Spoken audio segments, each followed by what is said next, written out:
Coming up on Around San Diego, the culmination of a double murder trial. We have reaction to the verdict for a man who admitted to shooting and killing his estranged wife and her friend.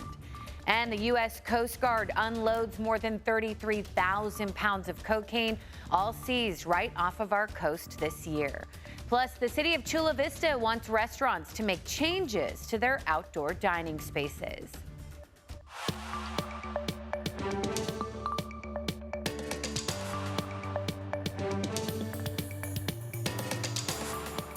Hi there, and thank you so much for joining us as we take you around San Diego. I'm CBS 8's Jenny Day. I'll get you caught up on a week's worth of news and look ahead in less than 30 minutes.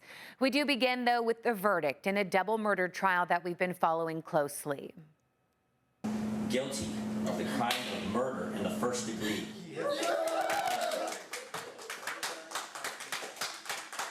Yeah, local former TikTok influencer has been found guilty on 2 counts of first-degree murder for killing his estranged wife and her friend. It happened in an East Village apartment in October 2021. Ali Abulaban took the stand in his own defense to try to convince jurors the murders were not premeditated, but he had several outbursts during cross-examination. Anna Abulaban and Ray Barone's friends and family call the verdict justice. Anna was a beautiful person inside and out. She was an amazing mother. She was a great friend. She was the sweetest person I've ever met. He was such a loving person. He was such a gentleman, always nice for everybody. Members of the audience, please wait in the hallway. The possibility of parole. Well, tributes continue to pour in for San Diego native Bill Walton, who died this week at 71 years old after a battle with cancer. Walton was from my same hometown, La Mesa, and played for the Portland Trail Blazers, San Diego Clippers, and the Boston Celtics. He won 2 national championships at UCLA, 2 NBA championships, and was enshrined in pro basketball's Hall of Fame in 1993. Well, the U.S. Coast Guard has seized 33,000 pounds of pure cocaine with a street value of close to $2 billion. CBS 8 was there as those drugs were taken off of the ship by crane and transported into large trucks before being hauled away to the DEA. The 15 tons of cocaine were seized from different vessels in 8 different busts off the coasts of Mexico, Central America, and South America from February to March. Authorities say busts this big do make a difference.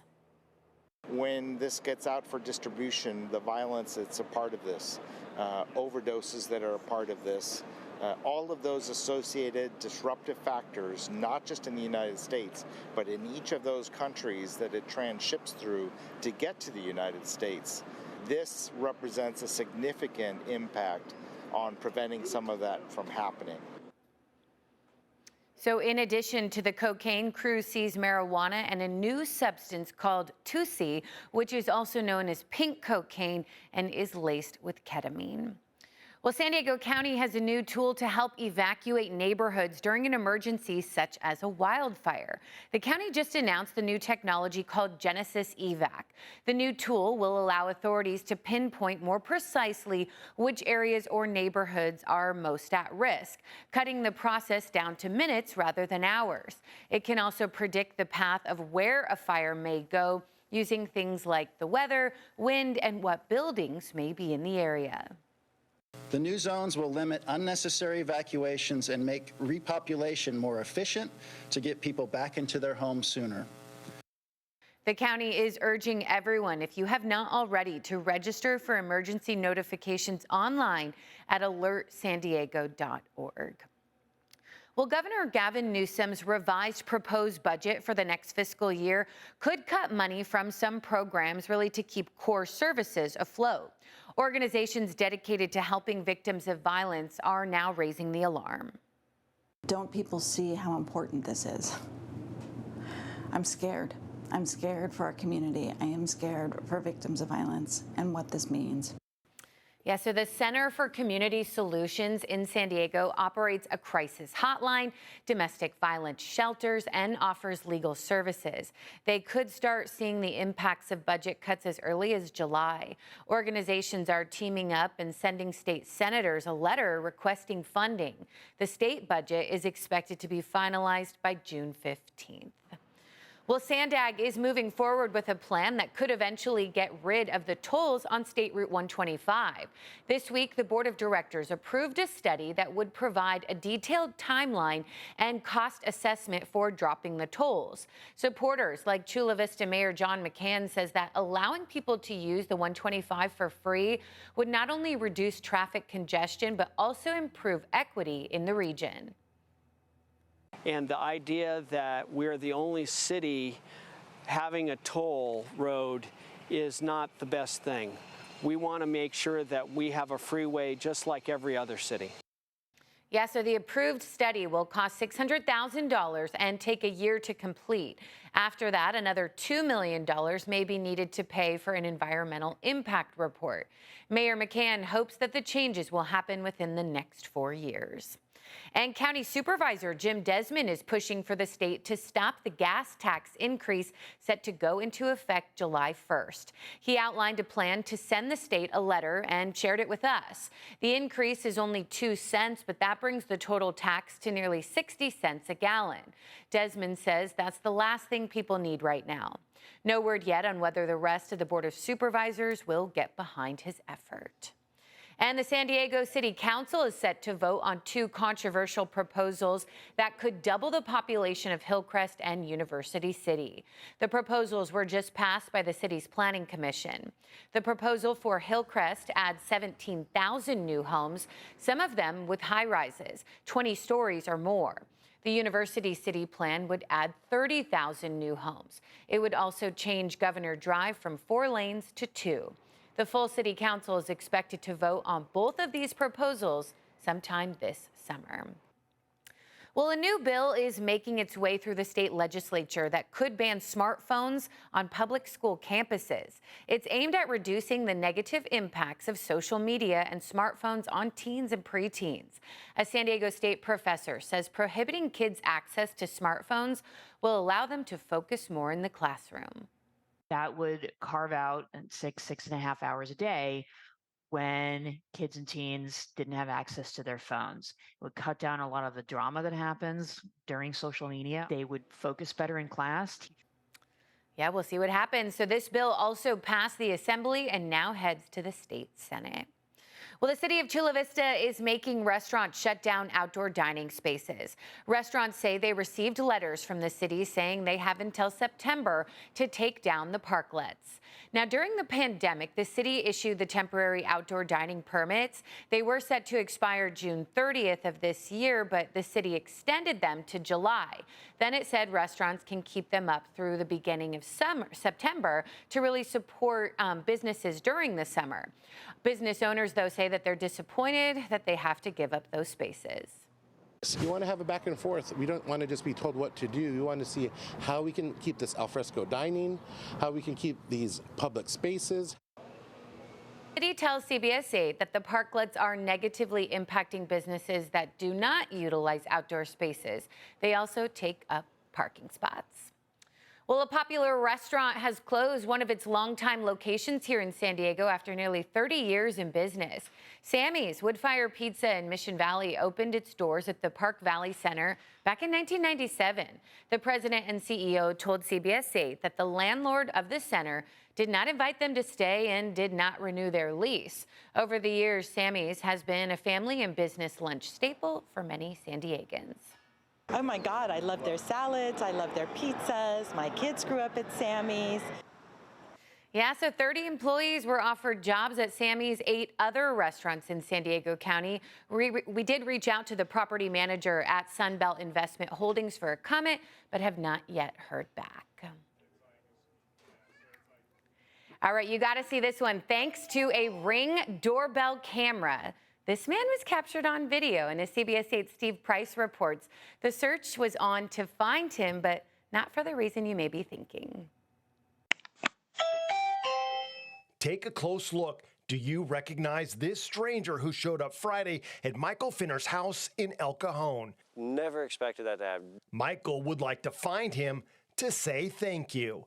This story actually starts here in this parking lot. Michael came to the Lowe's to buy a grill for his wife's birthday party. When he got back to his truck, a guy came up to him selling strawberries and he bought some. Michael put his wallet on the hood of his vehicle. He then loaded everything into his truck, forgot about the wallet, and drove away. Michael headed east on the 52, got off at Cuyamaca, and went straight to his house, where he quickly realized his wallet was missing. So he went back to Lowe's. Asked their lost and found, and nobody had turned in a wallet. Michael headed back home, fearing the worst. I had all my identification, my bank cards, and then it would have been a mess for months. On a hunch, Michael stopped at the Cuyamaca off-ramp and started looking for his wallet. And that's when he spotted 3 of his cards, including his Costco membership. He thought someone threw the cards out the window since they weren't worth money. But then I walked 50 more feet and I found a $5 bill. A little further up, found a $20 bill. So I thought, well, it must have just fallen off the truck. Michael spent another 30 minutes here looking for his wallet with no luck. But what he didn't realize is that this guy had already found his wallet and drove it to his house to return it. To bring it to the house, that's extraordinary. But with Michael out looking for his wallet, he wasn't there to answer the door. So the stranger flagged down a neighbor. And this guy asked her, hey, are you pretty tight with your neighbor? And she was like, well, I'm having dinner over there tonight. She was like, and the guy said, okay, well, what's his name? She goes, Mike. And he goes, that's the guy. Hey, can you give him this wallet? The neighbor didn't get the man's name, so Mike has no idea who he is. But if he's watching, Mike would like to say thank you and invite you over for a barbecue on the new grill. In El Cajon, Steve Price, CBS 8. Yeah, so a great update for you now. We did find that Good Samaritan thanks to our incredible viewers just like you.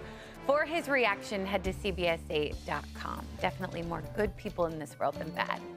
All right, still ahead, students with perfect attendance got a fun surprise for the end of the school year. A closer look next. Well, the school year is just about over, and with that came an extra special day for many students at Bernie Elementary. All year long, many had been waiting for this annual event. The limo ride tradition is more than a decade old now and rewards students who have perfect attendance. CBS 8's Alex Lai tagged along and shared why this year is bittersweet. Students at Bernie Elementary from UTK to 5th grade with perfect or near perfect attendance got a limo ride to Mariposa Ice Cream today. And not only is this a highlight of the year for the kids, it actually has attendance rates at the elementary school up. You get to eat ice cream and go on the limo. That's like the best day you can ever have. This annual tradition has kids waiting all year for a special treat. Bernie Elementary Principal Amanda Hammond-Williams started the tradition. 11 years ago, she promised a class a limo ride if they had perfect attendance. When I did that one class, I realized what a great idea it was. Since then, kids have been trying to get on the limo list that goes up the first month of the school year. A little less than half the school, about 200 students, made it this year. It's a contest for them, and they want to be on the limo ride at the end of the year. Students with absences are able to make them up by attending Saturday school. I'm so glad I did Saturday school because this is so worth it. And it's keeping attendance rates up. Hammond-Williams says Bernie Elementary is the second best attendance school in the district. It's a fun way to talk about attendance so that you're not always talking about how, chronic absenteeism, but you're making a kind of game all year about having perfect attendance. All thanks to the generosity of the Friends of Alice Bernie Foundation, plus Masterpiece Limousine, Mariposa Ice Cream, and the school staff and parents that put this on. I should thank the people that have done this, who made this, because this is actually a great day, and I think they did a really good job. And while Hammond-Williams started the limo rides, today is her last. After 22 years at Bernie, she is retiring, although she hopes to see the tradition continue, helping kids set a long-term goal and leaving them happy and proud. Alex Lai, CBS 8. So cute. Best day ever. Hey, and this week at Walton Elementary, nearly 400 students were treated to a reading party as part of a kickoff to a summer reading celebration. The kids were given free books, a mariachi band was there, and kids were read to by 2 local authors. We want the best for our students, and so we really want to encourage our students to be reading over the summer, to stay active, to get off of the phones and the tech, and make sure that they're active and continue to read, so that when we receive them back in August, that they're ready for the next grade level. Yeah, Walton Elementary is the most underserved elementary school in the San Diego Unified School District, so wishing them well this summer. We'll be right back. Warrior Foundation Freedom Station is one step closer to realizing their latest vision in San Diego. As CBS 8's Brian White explains, they've hit a major milestone as new roofing was added by a generous local company.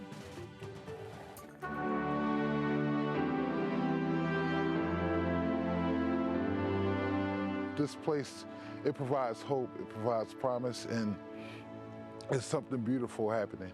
For medically retired Army Corporal Anthony Pone and other wounded warriors like him, Warrior Foundation Freedom Station has been the angel on their shoulder. Well, I didn't find them. They really found me, and they found me at a time when I needed them the most. The nonprofit's mission? To support seriously ill and injured service members with wraparound services and housing for medically retiring warriors transitioning to civilian life. Between Freedom Stations 1 and 2, they've housed 120 warriors. And now they're on to number 3. We'll actually have cabinet storage on the top and the bottom, and we'll have a big island that runs this way. Warrior Foundation's president Andrew Gasper tells me they bought this property in North Park nearly 2 years ago for just under $5 million. Renovations are now in full swing for the 12 cottages here. Most recently, the project crossed a major threshold when 10 new roofs were installed by Semper Solaris. Labor and materials all donated, saving the nonprofit more than $100,000. When the roofs went on, it's kind of like all of a sudden the cottages came to life. They really started to breathe and look like they're going to look for our warriors. For the company's owner, Kelly Shawn, a retired captain in the U.S. Marine Corps himself, this was the largest donation they've ever been a part of. Just the glow on everybody's face when you come here. You just can't help feel good because these people, they gave what they gave to their country, and we're just giving back. With the roofs now in place, it's on to hanging drywall, painting, and furnishing the cottages. They need more help to get there. Donors can buy engraved bricks memorialized in the courtyard or find other ways to donate on warriorfoundation.org. We're here and we're working hard, and we want to be productive members of society. This year marks the 20th anniversary for the nonprofit. CEO and founder Sandy Lemkuhler holds their mission close to her heart. We have helped 94,000 warriors in some way, shape, or another in those 20 years, and I'm honored. I'm honored to be able to serve the country in that way. At Freedom Station 3, Brian White, CBS 8. Great story, Brian. Thank you. That will do it for us. Thank you for your time. Thank you for staying informed. For CBS 8, I'm Jenny Day. Take good care.